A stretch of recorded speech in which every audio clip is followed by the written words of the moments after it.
जय हिंद। आप सभी प्यारे बच्चों का आपके अपने YouTube चैनल राठौर क्लासेस में हार्दिक स्वागत है। मेरे प्यारे बच्चों, हम लोग अवकल समीकरण में एक्सरसाइज 9.6 को शुरू कर चुके थे और उसके क्वेश्चन नंबर 2 तक लगा चुके थे। आज हम लोग इस क्लास में क्वेश्चन नंबर 3 से लगाना स्टार्ट करेंगे। चलिए स्टार्ट करते हैं इसकी क्लास और देखते हैं कि क्वेश्चन नंबर 3 क्या है। मेरे प्यारे बच्चों, क्वेश्चन नंबर अगर आप 3 देखें तो वही लिखा है dy/dx प्लस का y/x बराबर x स्क्वायर। ठीक है, तो सबसे पहले मेरे प्यारे बच्चों आप इस सवाल में ये देखिए कि ये दो फॉर्म में से कौन सी फॉर्म है। तो आप देखिए इसमें y अकेला है, तो मैंने जब भी बताया था आपको y अकेला तो हमेशा समझिएगा कि dy/dx वाली फॉर्म है। तो यहाँ से हम लोग dy/dx वाली फॉर्म के अनुसार इसका कंपेयर करेंगे। तो dy/dx प्लस का py बराबर q। तो आप देख रहे हो मेरे प्यारे बच्चों, यहाँ से आपने इसका जब कंपेयर किया है तो p की जो वैल्यू है मेरे प्यारे बच्चों वो अगर आप देखें तो 1/x है, ऊपर 1 आप लिख सकते हो तो नीचे x है। q की वैल्यू मेरे प्यारे बच्चों x स्क्वायर है। तो जिसका जो पहला स्टेप होता है मेरे प्यारे बच्चों वो आप जानते हैं स्टेप फर्स्ट में, स्टेप फर्स्ट कहता है कि इंटीग्रेट फैक्टर बराबर e की पावर p dx। तो इंटीग्रेट फैक्टर बराबर e की पावर p की वैल्यू मेरे प्यारे बच्चों 1/x dx है। तो इंटीग्रेट फैक्टर बराबर आप कह सकते हो e की पावर 1/x का मेरे प्यारे बच्चों इंटीग्रेशन होता है log x, और बेस में पता है क्या उसके एक बहुत बेहतरीन चीज़ सीखने को मिलेगी आपको यहाँ से मेरे प्यारे बच्चों कि जब e की पावर में log लिखा हो, e की पावर में log लिखा हो और उसका बेस e हो log का, तो हमेशा याद रखिएगा e log और बेस e ये सारी चीज़ें हट जाती हैं, इंटीग्रेट फैक्टर बराबर x बचता है। ठीक है, चलिए एक और उदाहरण से इस समस्या को हम लोग समझते हैं कि क्या। जैसे मान लीजिए कहीं पे लिखा है e की पावर log बेस में e और साइन x लिखा है। तो आप देख रहे हो मेरे प्यारे बच्चों ये पावर में ये e लिखा है और उसके पावर में क्या लिखा है log, और log का बेस शर्त है e होना चाहिए। तो ऐसी स्थिति में मेरे प्यारे बच्चों ये सारी चीज़ें हट जाती हैं और log के बाद जो यहाँ पे लिखा होता वही केवल बचेगा। ठीक है, अगर यहाँ 10 लिखा होता 10 बच जाता, अगर यहाँ पे x स्क्वायर लिखा होता तो x स्क्वायर बच जाता, जो फंक्शन लिखा होता वही बच जाता। चलिए ठीक है, तो उम्मीद कर रहा हूँ कि आपको ये चीज़ समझ में आई होगी। तो मेरे प्यारे बच्चों यहाँ से हम कह सकते हैं कि x बच्चों, इसके बाद आप इसका दूसरा स्टेप जो जानते हैं, स्टेप 2 जो है वो होता है integrate factor into y into integrate factor बराबर integrate factor into q dx plus का c। तो मेरे प्यारे बच्चों ये y लिखा है, इंटीग्रेट फैक्टर की वैल्यू मेरे प्यारे बच्चों हम लोगों ने निकाली है x बराबर इंटीग्रेट फैक्टर की वैल्यू आप कह रहे हो x, q की वैल्यू आप मेरे प्यारे बच्चों कह रहे हो x स्क्वायर, ये dx प्लस का c। ठीक है, तो यहाँ से मेरे प्यारे बच्चों y इंटू एक्स बराबर पावर आप जानते हो ऐड हो जाती है मल्टीप्लाई में, तो ये पावर हो जाएगी 3 dx प्लस c। मेरे प्यारे बच्चों x की पावर 3 का जब आप इंटीग्रेशन करोगे तो x की पावर 3 में 1 जुड़ेगी 4/4 प्लस का c। आप इसका डिवाइड कर दीजिए, या तो आप ऐसे ही छोड़ सकते हो इस आंसर को। चलिए डिवाइड कर लेते हैं, या तो ऐसे आप जब भी बोर्ड पेपर में आंसर दें दुविधा है अगर आपको कि सर डिवाइड करें या ना करें, तो आप इस ब्रैकेट में भी आप यहाँ पे ब्रैकेट लगाएंगे। चलिए डिवाइड करते, जैसे x से डिवाइड करोगे तो यहाँ से कटेगा मेरे प्यारे बच्चों, यहाँ से डिवाइड करोगे तो 4 पहले से लिखा है 4x plus c upon x। ठीक है, ये वाला जो x था उधर भेज दिया, मल्टीप्लाई में है तो उधर जाएगा डिवाइड में। तो आप कह सकते हो x की पावर 3/4 प्लस c/x, या आप तो इस x को ऊपर भी लिख सकते हो या ऐसे लिख सकते हो। ऊपर ले जाओगे तो c इंटू एक्स की पावर -1, इस तरह से भी आंसर आ सकता है। जैसे आपके भी बुक में आंसर दिया उस तरह आप इसको सेट कर सकते हैं। डजंट मैटर कि आंसर क्या रहा है, मैथड सही होना चाहिए, क्योंकि आप जब बोर्ड एग्जाम दे रहे होंगे मेरे प्यारे बच्चों वहाँ पे आपको ये नहीं पता है कि बुक में जो आंसर लिखा है वो क्या है। ठीक है, चलिए तो मेरे प्यारे बच्चों ये था क्वेश्चन नंबर, हाँ, और आपके बुक के अनुसार मेरे प्यारे बच्चों आंसर यहीं तक छोड़ रखा है। ठीक है, चलिए तो ये था क्वेश्चन नंबर मेरे प्यारे बच्चों। तीसरा क्वेश्चन नंबर हम लोग बढ़ते हैं 4th की तरफ, और देखिए क्वेश्चन नंबर 4th क्या लिखा हुआ है। बहुत शानदार सवाल लिखा हुआ है।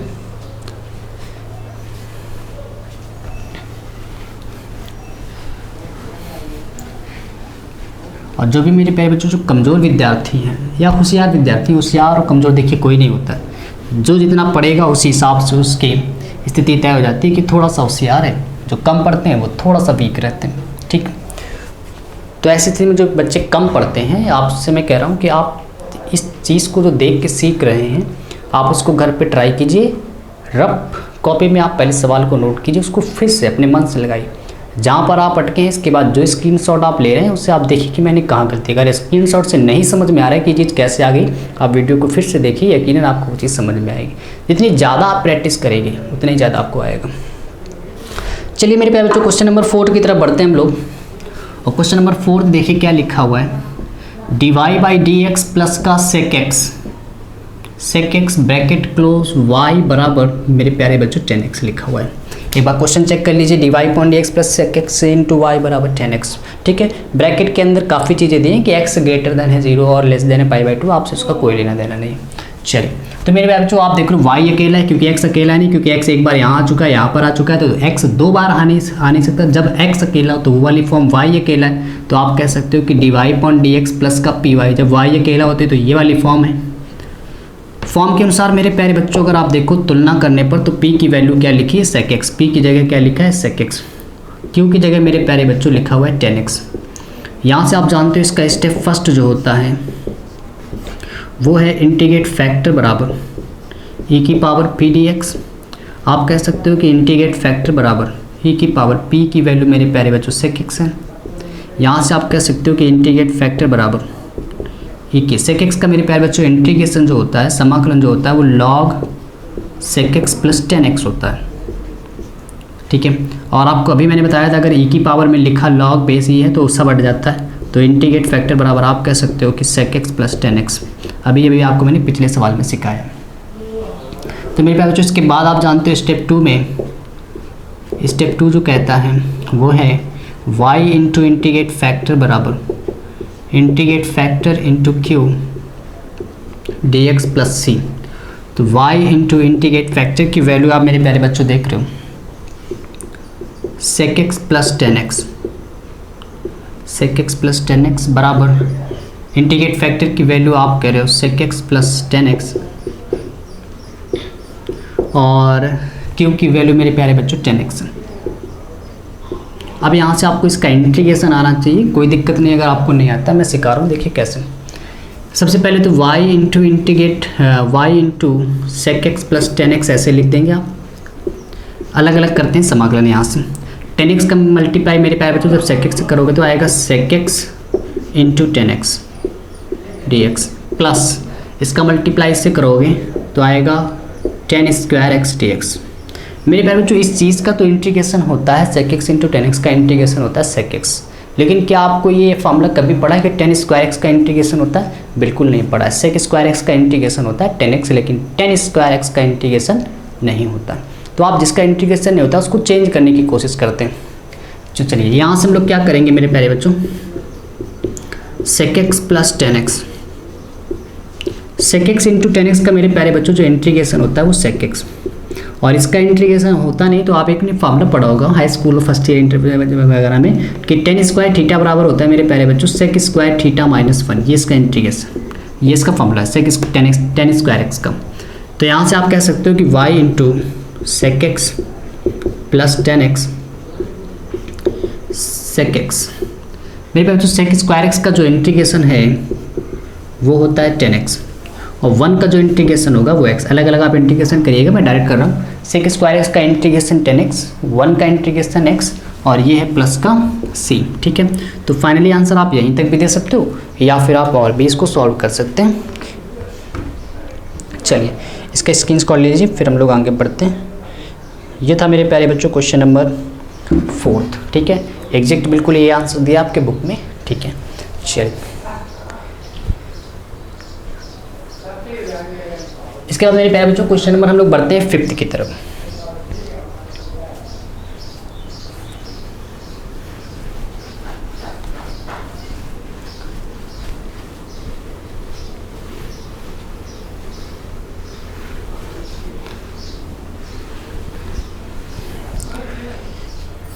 मेरे प्यारे बच्चों क्वेश्चन नंबर अगर आप 5वां देखें, लिखा हुआ है, बहुत शानदार सवाल है भी मेरे प्यारे बच्चों। लिखा हुआ है cos square x dy by D x plus का y बराबर 10x। आप देख रहे हो मेरे प्यारे बच्चों, ये फॉर्म है y अकेला वाली, यानी कि dy/dx प्लस का py बराबर q। जब भी y अकेला हो तो समझ जाना हमेशा dy/dx प्लस py बराबर q की फॉर्म बनेगी। लेकिन शर्त है उस सवाल में, जब फॉर्म आप लिखते हैं तो केवल वहाँ dy/dx आता है, उसके इनटू में कुछ नहीं आता। तो हम लोग सबसे पहले क्या करेंगे, cos स्क्वायर एक्स से डिवाइड करेंगे। तो जैसे आप करोगे cos स्क्वायर एक्स से भाग, जैसे करोगे यहाँ से ही तो कट जाएगा, तो dy/dx से यहाँ पर मेरे प्यारे बच्चों डिवाइड करोगे तो y/cos square x 10x/cos square x. चलिए इसको भी लिख देते हैं, शायद आपको समस्या ना हो इस चीज़ से। ठीक है, सब में डिवाइड कर दिया। अब cos स्क्वायर एक्स से क्यों डिवाइड किया, विद्यार्थियों के मन में सवाल हो सकता है। तो मेरे बच्चों dy/dx के आगे जो भी लिखा हो हमेशा उसी से डिवाइड करना। cos स्क्वायर एक्स लिखा था, cos स्क्वायर एक्स से डिवाइड कर दिए, ये इससे कैंसिल हो जाएगा। dy/dx 1/cos मेरे प्यारे बच्चों होता है sec स्क्वायर एक्स, तो 10x और ये बन गया sec स्क्वायर एक्स। इसका आप कंपेयर करेंगे तो dy/dx प्लस का py बराबर q से। तो मेरे प्यारे बच्चों p की जो वैल्यू है वो है sec स्क्वायर एक्स, और जो q की वैल्यू है वो है 10x into sec square x. इसके बाद जो स्टेप पहला होता है सॉल्यूशन में तो आपको पता है इंटीग्रेट फैक्टर बराबर e की पावर p dx। तो मेरे प्यारे बच्चों यहाँ से आप कह सकते हो इंटीग्रेट फैक्टर बराबर e की पावर p की वैल्यू आप देख रहे हो sec square x. sec square x का मेरे प्यारे बच्चों जो इंटीग्रेशन होता है वो सबको लगभग याद होगा, फार्मूला है sec स्क्वायर एक्स का इंटीग्रेशन होता है 10x। अब आप देख रहे हो मेरे प्यारे बच्चों e के पावर में लॉग नहीं आ रहा है, तो इसको आप हटा नहीं सकते, बिल्कुल ऐसे ही रहेगा।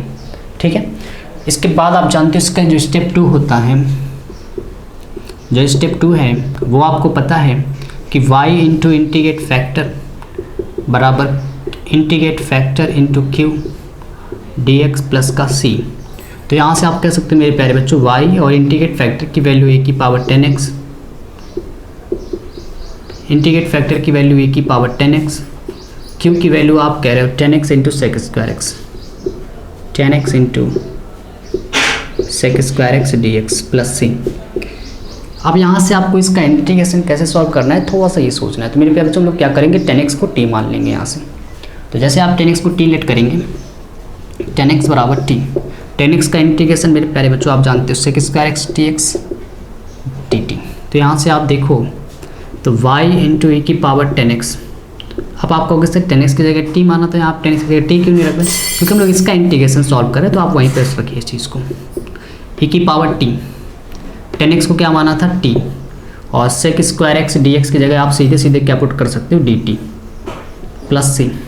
यहाँ से मेरे प्यारे बच्चों इसका फर्स्ट सेकेंड लगेगा यहाँ से, तो फर्स्ट सेकेंड जब लगाओगे तो इसको आप फर्स्ट लेट कीजिए, इसको सेकेंड, तो फर्स्ट इंटू सेकेंड का समाकलन minus D by of D T into T e की पावर t डी टी और ये डी टी। इसके बाद मेरे प्यारे बच्चों क्या करना है आपको, e की पावर t का जो इंटीग्रेशन होता है वो आपको पता है, e की पावर t का अवकलन होता है 1, e की पावर t का समाकलन e की power t d t plus c. इसके बाद मेरे प्यारे बच्चों यहाँ से अगर आप देखें तो ये y इंटू e की पावर10x बराबर y इंटू e की पावर 10x बराबर t इंटू e की पावर t इंटू e की पावर t।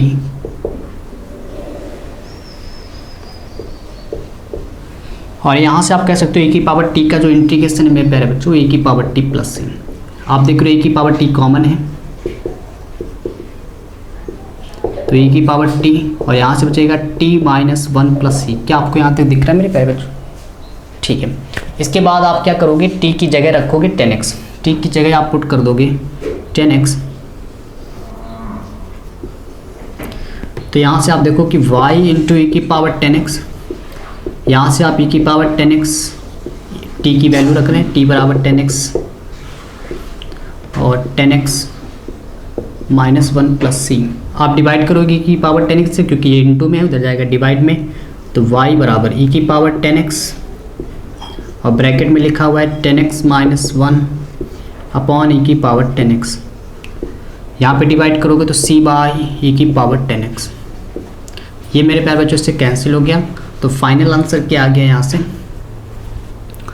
फाइनल आंसर मेरे प्यारे बच्चों देखिए यहाँ से क्या आ रहा है। चलिए स्क्रीनशॉट थोड़ा सा ले लीजिए इसके पहले।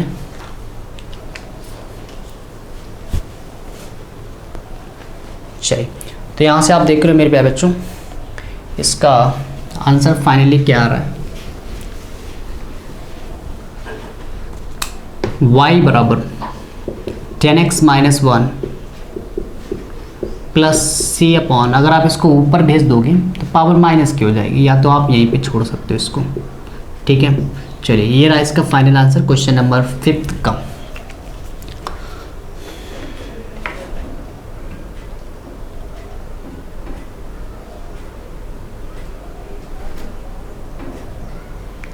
आपके बुक में जो आंसर दिया इसके इसको ऊपर भेज दिया, तो जैसे ऊपर जाएगा मैंने आपको बताया c इंटू ई की पावर माइनस 10x हो जाएगा। ठीक है, इस बात को अच्छे से याद कर लीजिएगा, ठीक है, समझ लीजिएगा। चलिए मेरे जो आज की क्लास हम लोग यहीं तक रखते हैं, इसके बाद कल की क्लास में क्वेश्चन नंबर 6 से हम लोग लगाना स्टार्ट करेंगे। ज़्यादा से ज़्यादा लोगों तक इस वीडियो को शेयर कीजिए, लाइक भी कीजिए। मिलते हैं मेरे बच्चों हम लोग कल। जय हिंद, गुड नाइट।